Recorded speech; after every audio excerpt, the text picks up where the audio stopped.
So post-grad, I had no idea what I wanted to do, actually. I was kind of really wrestling with that all year. A lot of my friends had settled into internships that they had been a part of and were taking on a full-time role, or they were getting married. Like, there was some kind of next life step that people were solidifying, a lot of people that were close to me.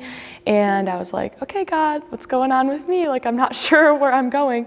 And I literally sat down, did like a brain map on a piece of paper. I found this to help in pivotal times in my life where I'm deciding where to go next.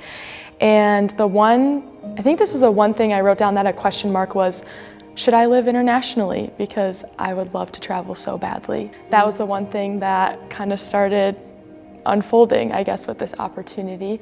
And I tried to stay open-minded, applied to a lot of different things, and doors were shutting, and my interests were not as piqued as this opportunity. I showed my friend the organization when I was considering, and because she's doing missions abroad as well, had her look at it. She had picked out this placement in Santiago in Spain and was like, read this is so you in a placement.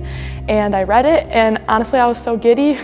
I was like in the back of the hole-in-the-wall coffee shop I worked at, pulling shots, like jumping up and down. And I met with Bree, the representative for GoCorps, and I told her about myself, and she had also picked that as one of the placements. She was like, this would be a good fit, I feel like, just from getting to know who you are.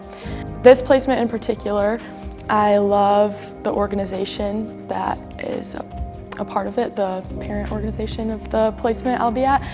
One Collective, they do all of the things that I've had a lot of conversations with people about throughout my years at Spring Arbor, which is they send catalysts to certain areas in the places that they're working.